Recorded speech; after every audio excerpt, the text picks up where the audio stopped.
السلام علیکم ورحمۃ اللہ وبرکاتہ۔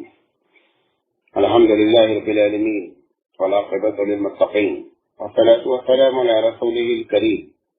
فاعوذ باللہ من الشیطان الرجیم، بسم اللہ الرحمن الرحیم۔ انا انزلناه فی لیلۃ مبارکۃ انا کنا منذرین فیہا یفرق کل امر حکیم۔ محترم حضرات و خواتین، وہ یہ ہے کہ 15ویں شعبان اور عبادت، اس کے سلسلے میں میں بہت ہی تفصیل سے آپ سے بات کرنا چاہتا ہوں، کیونکہ لازم ہے کہ آپ اس کی حقیقت کو جانیں۔ اصل میں اس میں 3 طرح کے لوگوں کی رائے ہے۔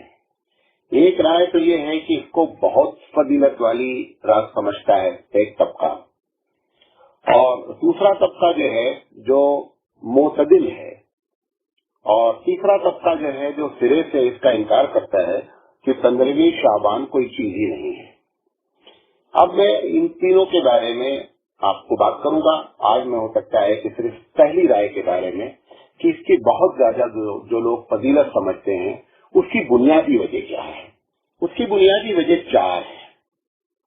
پہلی وجہ تو یہ ہے جو میں نے آپ کو سورہ دخان کی آیت نمبر 2 اور آیت نمبر 3 جو آپ کے سامنے تلاوت کیا میں نے، کچھ لوگوں کی رائے یہ ہے کہ یہ جو لیلۃ مبارکہ کی بات اللہ کہہ رہا ہے، یہ مبارک رات 15ویں شعبان کی رات ہے۔ یہ گرچہ بہت تھوڑے سے مفسرین نے یہ رائے ظاہر کی ہے، لیکن بعض بڑے لوگ اس رائے میں شامل ہو گئے ہیں۔ مثلا انور شاہ کشمیری رحمۃ اللہ علیہ اور بھی روح المعانی، اس قسم کے لوگ جو ہیں اس میں شامل ہونے کی وجہ سے اس رائے والوں کو تقویت مل گئی۔ یہ ایک الگ بات ہے کہ جمہور کی رائے یعنی 95% مفسرین علماء کی رائے یہ ہے کہ حقیقت میں اس مبارک رات سے مراد جو ہے وہ رات رمضان کی وہ رات ہے جس کو ہم لیلۃ القدر کے نام سے جانتے ہیں۔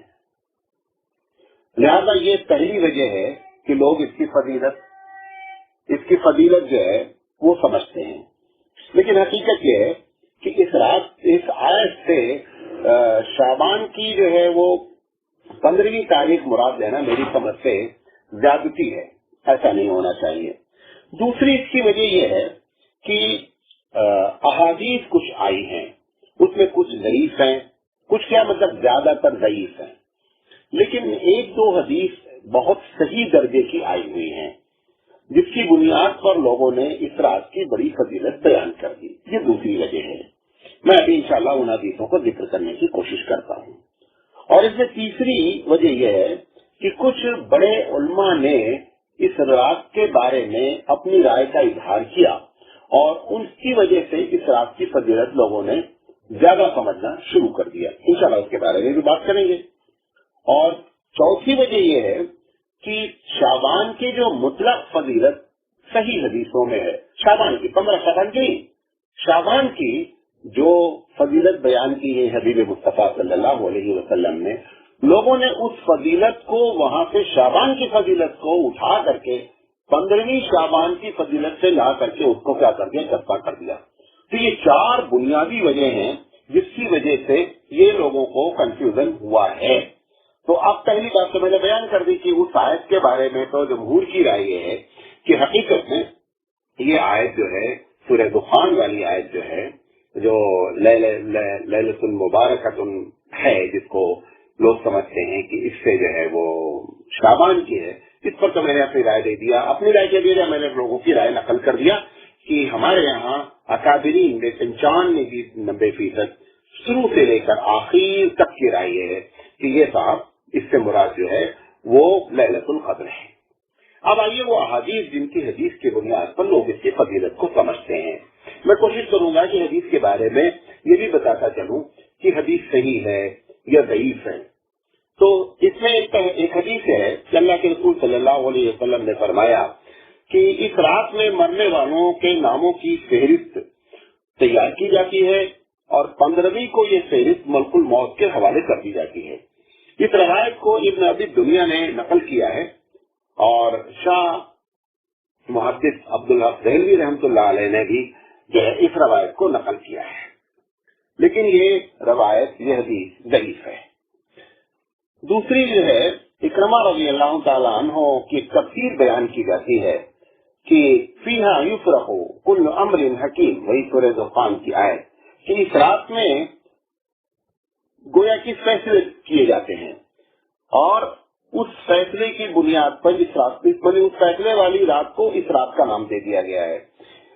اس حدیث کو بیان کیا ہے ابن جریر نے، ابن منذر نے، ابن حاکم نے، لیکن حدیث صحیح نہیں ہے، تینوں کے نزدیک حدیث صحیح نہیں ہے۔ محدثین کی اس حدیث پر سخت کلام کیا ہے۔ تیسری حدیث، میں یہ نہیں کہہ رہا ہوں میں ساری حدیثیں، لیکن میں ایک حد تک موضوع کے لحاظ سے کہ کیا کس حدیث میں کیا باتیں کہی گئی ہیں، وہ میں سارے گروپ کی حدیثیں میں سے ایک ایک حدیث آپ کے سامنے نقل کر رہا ہوں۔ ایک حدیث یہ ہے کہ اللہ کے رسول صلی اللہ علیہ وسلم نے فرمایا کہ ہر گنہگار کی بخشش کی جاتی ہے سوائے اس کے جو لوگ مشرک ہیں اور کینہ پرور ہیں۔ اس روایت کو ابن ماجہ نے اور بہقی نے نقل کیا ہے، اور یہ حدیث ایک دم صحیح ہے۔ حتیٰ کہ ناصر الدین البانی رحمۃ اللہ علیہ جو حدیث کے سلسلے میں بہت ہی سخت نگاہ رکھتے ہیں، انہوں نے بھی اس حدیث کو صحیح قرار دیا ہے کہ گنہگاروں کی بخشش ہوتی ہے اس رات میں، اور مشرک اور کینہ پرور کے علاوہ سب کی بخشش کی جاتی ہے۔ تو یہ حدیث جو ہے وہ جلد 13 صفحہ نمبر 135 اور حدیث نمبر 1144 ہے، جو ان کی مشہور جو حدیث کی سلسلۃ حدیث ضعیفہ والموضوع اور اسی میں صحیح بھی جو ہے، اس میں انہوں نے جو ہے یہ بات کہی ہے کہ یہ حدیث صحیح ہے، لہذا اس حدیث کی بنیاد پر یہ کہنا لوگوں کا کہ صاحب اس رات میں مغفرت ہوتی ہے، یہ حدیث اس کی سب سے بڑی دلیل ہے۔ اچھا، اس کے علاوہ 15ویں شب کو شب بیداری کرو اور دوسرے دن روزہ رکھو، یہ ایک حدیث ہے حضرت علی رضی اللہ تعالیٰ عنہ سے مروی ہے کہ 15ویں شب میں عبادت کرو اور صبح یعنی 14 کی رات میں عبادت کرو، 14 جب گزر جائے، اور 15 کی صبح کو جو ہے روزہ رکھو۔ یہ حدیث ابن ماجہ نے نقل کیا ہے اور بہقی نے نقل کیا ہے، لیکن حدیث ضعیف ہے۔ وجہ اس میں لکھی ہوئی ہے کیونکہ اس رات میں اللہ تعالیٰ پکار کر کہتا ہے کہ ہے کوئی روزی مانگنے والا، ہے کوئی مصیبت کا مارا ہوا جو اپنی مصیبت کے لیے مجھ سے دعا کرے۔ اس طریقے کے الفاظ حدیث میں آئے ہوئے ہیں، اور یہ حدیث بھی جو ہے وہ ضعیف ہے۔ اسی طریقے سے جو ہے محدث عبدالحق رحمۃ اللہ علیہ نے بھی اس بات کو نقل کیا ہے کہ حضرت علی رضی اللہ تعالیٰ عنہ فرماتے ہیں کہ 15ویں شعبان کی شب میں اکثر آپ باہر آتے تھے۔ ایک مرتبہ 15ویں شعبان کی شب میں باہر آئے اور آسمان کی جانب آپ نظر اٹھا کر کے کہا کہ حضرت داؤد علیہ السلام نے 15ویں شعبان کی شب میں اللہ آسمان کی جانب نظر کرتے ہوئے کہا تھا کہ یہ وہ وقت ہے کہ جس شخص نے اللہ سے دعا مانگی اس کی دعا اللہ نے قبول کی، اور جس نے دعائیں مغفرت کی اللہ نے اس کی مغفرت کر دی، بشرط یہ کہ دعا کرنے والا اشار یعنی 10واں حصہ نکالنے والا، جادوگر، کاہن، نجومی، جلاد، فال نکالنے والا، گویا، باجا بجانے والا نہ ہو، یعنی ان لوگوں کی مغفرت نہیں کی جاتی ہے، 10واں حصہ نکال لینے والا۔ اس کے بعد حضرت علی نے رضی اللہ تعالیٰ عنہ نے یہ دعا کی کہ اللہ اے داؤد کے رب، اس شخص جو شخص دعا مانگے یا مغفرت کا طالب ہو اس کی دعا قبول فرمائیے، کیونکہ اس رات میں تیرا خصوصی فضل و کرم کرنا زبان زد و خاص و عام ہے، اگر کہ دوسری راتوں میں بھی آپ کا کرم ہوتا ہے۔ اور پھر کہا اللہ تعالیٰ اس رات میں تمام لوگوں کی مغفرت کرتا ہے، البتہ مشرک، کینہ پرور، قاطع رحم یعنی جو صلہ رحمی، قاطع رحم کی دعا نہیں سنتا ہے۔ اس روایت کو ابن ماجہ نے نقل کیا ہے۔ اسی طریقے سے 15ویں شعبان کی شب میں اللہ تعالیٰ اپنے مقرب فرشتے ملک الموت کو بتا دیتا ہے کہ اسے اس سال کن کن لوگوں کی روح قبض کرنا ہے۔ امام بہقی نے راشد بن فاس سے مرسلن روایت کیا ہے کہ اللہ تعالیٰ 4 راتوں میں خیر و برکت کے دروازے کھول دیتا ہے، ایک بقرعید کی رات، دوسرے عید الفطر اور تیسرے 15ویں شعبان کی شب میں۔ جس مدت حیات یعنی آدمی کتنا زندہ رہے گا، اس کو رزق کیا ملے گا، حج کرنے کون جائے گا، ان تمام لوگوں کا جو ہے وہ نام لکھا جاتا ہے. اس میں تو 2 رات تو اس میں ہو گئی عید الفطر یعنی عید الفطر عید الاضحیٰ کی، اور ایک 15 شعبان کی، اور چوتھی رات جو ہے وہ عرفہ کی لکھی ہے. لہٰذا اس بنیاد پر بھی لوگ جو ہے اس 15 شعبان کو یہاں سے بھی استدلال کرتے ہیں.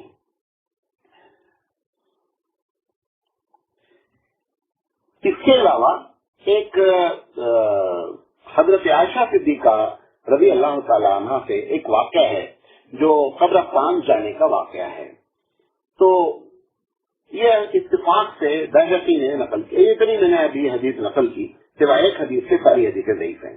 یہ جو واقعہ نقل کرنے جا رہا ہوں 3 طریقے سے الگ الگ واقعہ حضرت عائشہ صدیقہ رضی اللہ تعالیٰ عنہ کے بارے میں نقل ہے. میں چاہ رہا ہوں آپ کے سامنے تینوں واقعہ میں آپ کو بیان کروں. ایک واقعہ تو یہ ہے جس کو بہقی نے نقل کیا ہے، وہ یہ ہے، ترمذی نے بھی غالباً اس واقعے کو نقل کیا ہے، اور ابن ابی شیبہ نے بھی اس واقعے کو نقل کیا ہے کہ حضرت عائشہ صدیقہ رضی اللہ تعالیٰ عنہ فرماتی ہیں کہ رسول اکرم صلی اللہ علیہ وسلم میرے پاس نہ تھے، یعنی رات میں ان کے آپ کی باری تھی، وہ آپ کے پاس نہ تھے. میں آپ کو تلاش کرنے چلی اور آپ جنت البقیع میں اپنا سر مبارک آسمان کی جانب بلند کیے ہوئے تھے. مجھے دیکھ کر فرمایا، اے عائشہ، کیا تم کو یہ خوف ہوا کہ اللہ اور اس کا رسول تم پر کوئی ظلم کرے گا؟ میں نے عرض کیا، مجھے یہ خوف وہ حراف تو ہرگز نہیں ہے، البتہ گمان ہوا تھا کہ آپ کسی اور بیوی کے پاس چلے گئے ہیں. اس نوبت پر سرکار کونین نے ارشاد فرمایا کہ 15 شعبان کی شب میں اللہ تعالیٰ آسمان دنیا پر نزول فرماتا ہے اور قبیلہ کلب کی بکریوں، ایک بہت بڑا قبیلہ ہے، بکریوں کے بالوں کے برابر لوگوں کی مغفرت کرتا ہے. یہ وہ حضرت عائشہ صدیقہ رضی اللہ تعالیٰ عنہ کا یہ وہ واقعہ ہے جو نقل کیا گیا ہے. اس کے علاوہ ایک اور واقعہ حضرت عائشہ صدیقہ رضی اللہ تعالیٰ عنہ سے اسی سے ملتا جلتا نقل کیا گیا ہے، اور وہ یہ ہے، یہ بھی بہقی کی روایت ہے کہ حضرت عائشہ صدیقہ رضی اللہ تعالیٰ عنہ بیان فرماتی ہیں کہ 15 شعبان کی شب میری باری تھی اور رسول اکرم صلی اللہ علیہ وسلم میرے گھر میں تھے، لیکن آدھی رات کے وقت میں نے دیکھا تو آپ کو بستر پر نہ پایا اور میرے دل میں دوسری عورتوں والی بات آئی. چنانچہ میں چادر اوڑھ کر دوسری ازواج کے گھروں میں گئی، لیکن وہاں آپ نہ ملے تو میں گھر لوٹ آئی اور میں نے آپ کو اپنے کمرے میں اسی حالت میں سجدہ ریز دیکھا، کوئی کپڑا اکٹھا پڑا ہو، یعنی آپ صلی اللہ علیہ وسلم سجدے میں تھے. آپ سجدے میں دعا کر رہے تھے کہ اللہ، میرے خیال و ضمیر نے تجھے سجدہ کیا اور میرا دل بھی تیرے حضور سجدہ ریز ہے. اے اللہ، تو جانتا ہے کہ میں نے بذات خود اپنے نفس پر ظلم کیا. اے عظیم و برتر، تو ہی ہر بڑے کام کا مرکز امید ہے، میرے گناہ معاف فرما دے. اے اللہ، میں اپنی اس پیشانی سے تجھے سجدہ کرتا ہوں جس کا تو ہی خالق اور تو ہی صورت گر ہے. اے اللہ، تو نے ہی آنکھ اور کان عنایت فرمائے ہیں. اس کے بعد رسول اکرم صلی اللہ علیہ وسلم نے سر مبارک اٹھایا اور پھر دوبارہ سجدہ کیا اور سجدے میں یہ دعا مانگی، اے اللہ، تیرے غصے سے پناہ مانگتا ہوں، تیری رضامندی کا طالب ہوں، تیرے عذاب سے پناہ مانگتا ہوں، تیرے عفو و رحم کا طالب ہوں. اے اللہ، میں تیری پناہ میں آنا چاہتا ہوں. میں دیش در پیش تیری ویسی تعریف و ثنا کرتا ہوں جیسے تو نے خود اپنی تعریف کی ہے، اور جس طرح میرے بھائی داؤد نے دعا کی تھی ویسی ہی میں بھی یہ دعا کرتا ہوں. اے اللہ، تیرے حضور میں اپنی پیشانی زمین پر رگڑتا ہوں اور سجدہ صرف تیرے لیے ہی سزاوار ہے. اس کے بعد اللہ کے رسول صلی اللہ علیہ وسلم نے اپنا سر اٹھا کر یہ دعا کی، اے اللہ، مجھے وہ پاکیزہ دل عنایت فرما دے جس میں شرک کا بالکل شائبہ نہ ہو، جو فسق و فجور اور سختی کرنے سے بلند ہو. پھر وہاں سے اٹھ کر میرے پاس آئے اور میری چادر اوڑھ لی، اور میری حالت یہ تھی کہ میری سانس پھول رہی تھی. یہ دیکھ کر فرمایا، اے حمیرہ، کیا بات ہے؟ حضرت عائشہ صدیقہ رضی اللہ تعالیٰ عنہ کا یہ لقب ہے. آپ صلی اللہ علیہ وسلم ان کو پیار سے یہ کہتے تھے. پوچھا، سانس کیوں پھول رہی ہے؟ میں نے پورا ماجرا کہا تو میرے گھٹنوں پر ہاتھ پھیرتے ہوئے آپ نے فرمایا، واہ، ان گھٹنوں نے آج کی رات ملاقات نہیں کی، حالانکہ آج 15ویں شعبان کی شب ہے جس میں اللہ تعالیٰ آسمان دنیا پر نزول اجلال فرماتا ہے اور مشرک کو کینا ور کے سوائے اپنے بندوں کی مغفرت کرتا ہے. یہ روایت جو ہے وہ روایت بھی بہقی کی روایت ہے۔ یہی حضرت عائشہ صدیقہ رضی اللہ تعالی عنہا کا ایک تیسرا واقعہ بھی اسی طرح سے نقل ہے۔ فرماتی ہیں حضرت عائشہ صدیقہ رضی اللہ تعالی عنہا کہ ایک رات رسول اکرم میرے گھر تشریف لائے اور لباس اتارنے لگے۔ یہ رات میں نبی کریم صلی اللہ علیہ وسلم کی عادت تھی کہ آپ جو کپڑا دن میں پہنتے تھے وہ رات میں نہیں پہنتے تھے، رات میں دوسرا۔ فرماتی ہیں کہ لباس اتارنے لگے لیکن پورا لباس اتارا نہ تھا، پھر کھڑے ہو گئے اور لباس بے وطن کر لیا، یعنی آپ نے دوبارہ جو ہے وہ اپنا لباس پہن لیا۔ اور اس پر مجھے سخت رشک آیا اور گمان ہوا کہ آپ میری کسی سوکن کے یہاں جا رہے ہیں۔ آپ کی روانگی کے بعد میں تعاقب میں چلی، یعنی پیچھے پیچھے میں بھی چلی، یہاں تک کہ میں نے آپ کو بقی میں اس حالت میں دیکھا کہ آپ مسلمان مردودن اور شعرا کے لیے دعائے مغفرت فرما رہے ہیں۔ یہ دیکھ کر میں نے دل میں کہا کہ میرے ماں باپ آپ پر قربان ہوں، آپ اللہ کے کام میں مشغول ہیں اور میں دنیاوی کام میں لگی ہوئی ہوں۔ اس کے بعد میں لوٹ کر اپنے گھر کمرے میں آ گئی، یعنی نبی کریم صلی اللہ علیہ وسلم کو یہ احساس نہیں ہوا کہ حضرت عائشہ صدیقہ رضی اللہ تعالیٰ عنہ بھی پیچھے پیچھے آئی ہیں۔ وہ اپنے کمرے میں آ گئی اور میں لمبی لمبی سانس لے رہی تھی، اتنے میں آپ تشریف فرما ہوئے اور فرمایا عائشہ کیا بات ہے، سانس کیوں پھول رہی ہے؟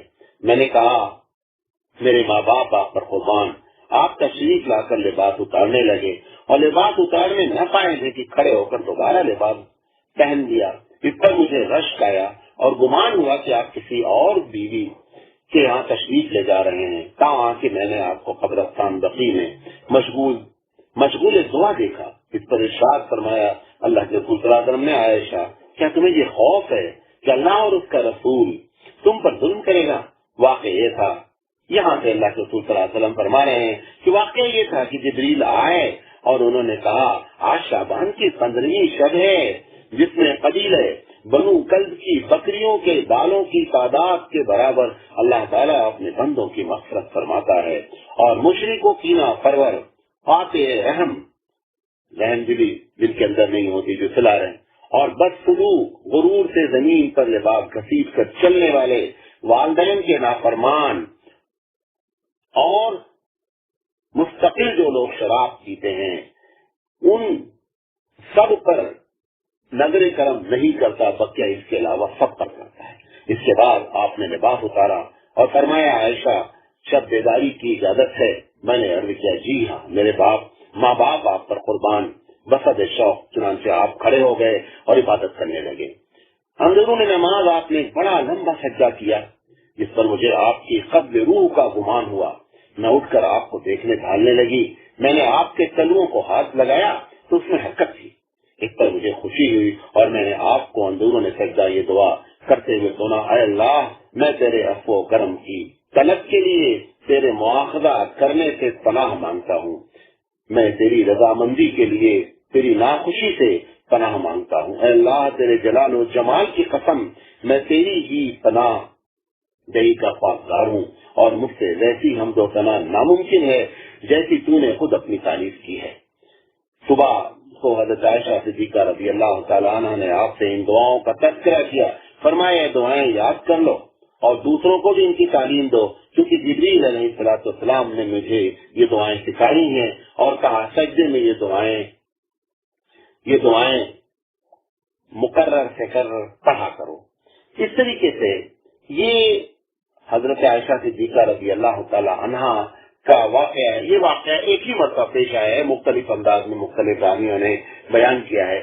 تو یہ دوسری بنیادی وجہ ہے کہ لوگ جو ہے اس یعنی 15ویں شعبان کی فضیلت بیان کرتے ہیں۔ تیسری جو اس کی بنیادی وجہ میں نے بیان کی تھی کہ بعض اکابرین کی کتاب میں ایسی چیزیں نظر آئیں جس کی وجہ سے لوگ یہ اس کی زیادہ فضیلت سمجھتے ہیں۔ مثال کے طور پر عبد القادر جیلانی رحمۃ اللہ علیہ کی بڑی مشہور کتاب ہے غنیۃ الطالبین۔ غنیۃ الطالبین میں بہت زیادہ شعبان کی فضیلت بیان کی گئی ہے، جس کی وجہ سے لوگ یہ سمجھے کہ اس رات کی بڑی فضیلت۔ میں تھوڑا سا اس پر ایک بات آپ سے کرنا چاہتا ہوں، غور سے میری بات کو سنیں۔ یہ جو غنیۃ الطالبین کتاب ہے، اس کے بارے میں ایک بہت بڑے محقق مولانا نور الحسن راشد کاندھلوی حفظ اللہ، جو بہت بڑے محقق ہیں اور بہت تحقیقی گفتگو فرماتے ہیں، ان کا کہنا ہے کہ غنیۃ الطالبین جو ہے نا وہ جو اردو میں چھپی ہوئی ہندوستان پاکستان وغیرہ میں مل رہی ہے، اس میں کچھ لوگوں نے 100 سے 150 صفحے اپنی جانب سے جوڑ دیے ہیں جو عبد القادر جیلانی رحمۃ اللہ علیہ کی اصلی کتاب میں وہ موجود ہی نہیں ہے. یعنی ترجمہ کرنے والوں نے اپنی جانب سے اس میں باتیں جوڑ دی اور 100 سے 150 صفحے جوڑ دی. اسی سے ملتی جلتی بات ہمارے اکابرین میں مولانا دارالعلوم دیوبند کے شیخ الحدیث مولانا فخر الدین صاحب، انہوں نے بھی غالباً اسی طرح کی بات کی ہے کہ پہلے وہ نت الطالبین تھوڑا پتلی چھپتی تھی اور اس کے بعد جو ہے نا وہ انت الطالبین دن پر دن موٹی چھپنے لگی. تو ان دونوں کی باتوں سے یہ بات معلوم ہوتی ہے کہ حقیقت میں اس میں کچھ نہ کچھ ڈنڈی ماری گئی اس کتاب میں. اور مولانا راجد صاحب کا تو کہنا یہ ہے ماشاءاللہ کہ میں نے اصلی کتاب بھی دیکھی ہے اور اس کتاب میں یہ بات موجود ہی نہیں ہے اس قسم کی جتنی خرافات بنیاد الطالبین میں لکھی ہوئی ہے. تو اس طریقے سے یہ تو میں نے اس لیے تعارف کرا دیا کہ آپ کو معلوم ہو جائے، کیونکہ یقینی بات ہے عبد القادر جیلانی رحمۃ اللہ علیہ جیسی شخصیت کا نام جب کسی کے سامنے آئے گا کہ ان کی کتاب میں یہ باتیں لکھی ہوئی ہیں اور اس سے معلوم ہوتا ہے، حقیقت بھی معلوم ہوتی ہے کہ جو مزاج عبد القادر جیلانی رحمۃ اللہ علیہ کا ہے وہ ایک دم کتاب کے خلاف ہے. کتاب میں ساری کتاب نہیں میں کہہ رہا ہوں، اس میں تھوڑی چیز 100-150 پیج ایسے ہیں. مثال کے طور پر جمعہ کی نماز، جمعرات کی نماز، شنیچر کی نماز، ہر دن کی الگ نماز. پھر نماز میں کہ پہلے سورت پڑھے پھر 10 مرتبہ قل اللہ، ایسی تمام نمازوں کا ذکر. حالانکہ یہ ساری باتیں کسی بھی حدیث سے ثابت نہیں ہے اور وہ حدیثیں اگر انہوں نے نقل بھی، اور سب سے بڑی بات یہ کہ اس میں حدیث نقل نہیں کی گئی ہے. جو باتیں اس میں شعبان ہے، رجب کی فضیلت بیان کی گئی ہے، تو اس طریقے سے حدیث نقل ہونی چاہیے تھی، حدیث بھی نقل نہیں ہے.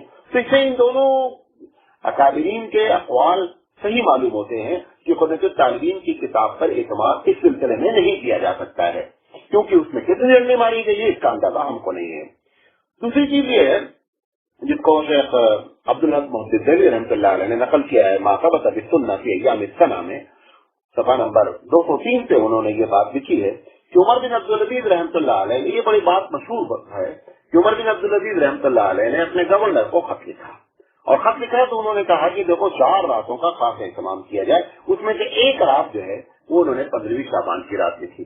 اس بنیاد پر بھی اس رات کی فضیلت لوگوں کے دلوں میں آئی. اسی طرح امام شافعی رحمۃ اللہ علیہ کا بھی قول ہے، حالانکہ ایک قول ان کا اس کے خلاف بھی ہے. بہرحال ایک قول یہ ہے کہ 5 راتوں کا اہتمام کیا جائے اور اس میں دعائیں قبول ہوتی ہیں. اس میں سے ایک جو ہے نا وہ 15ویں شعبان ہے. تو اس طریقے سے امام شافعی کا اور کچھ تابعین کا بھی اس میں ذکر ہے، مطلب خالد بن مادان ہیں، مقبول ہیں، نعمان بن عامر وغیرہ ہیں، یہ رضی اللہ تعالیٰ عنہم، یہ تمام تابعین ہیں جن کے بارے میں شیخ محدث عبدالحق دہلوی رحمۃ اللہ علیہ نے لکھا ہے کہ یہ لوگ بھی اس رات کی 15ویں شب کی فضیلت کے قائل ہیں.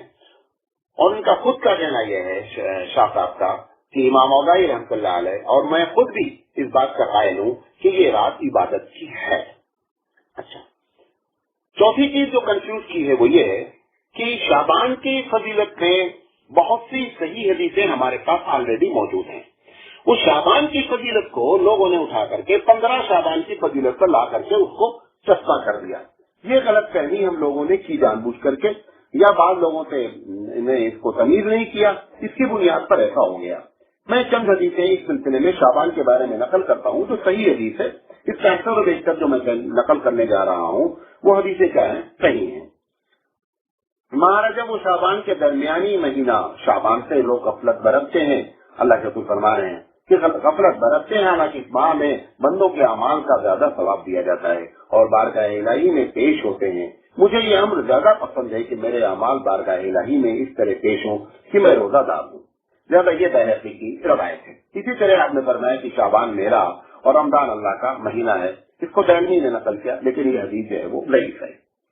حضرت انس رضی اللہ تعالیٰ عنہ کو بیان ہے کہ ماہ رجب کی آمد پر سرور عالم صلی اللہ علیہ وسلم فرماتے تھے، اللہ رجب و شعبان ہمارے لیے مبارک کر اور برکت نازل فرما اور رمضان ہمیں نصیب فرما. یہ روایت ابن عساکر نے اور ابن نجار نے نقل کی ہے. زیادہ تر لوگوں نے اس روایت کو صحیح قرار دیا، لیکن کچھ لوگوں نے اس روایت کے بارے میں بھی کلام کیا ہے. حضرت عائشہ صدیقہ رضی اللہ تعالیٰ عنہ فرماتی ہیں کہ رسول اکرم صلی اللہ علیہ وسلم اس ماہ میں دیکھیے یہ 15ویں شعبان کی بات نہیں کر رہا ہوں، کنفیوز نہیں ہوئیے گا،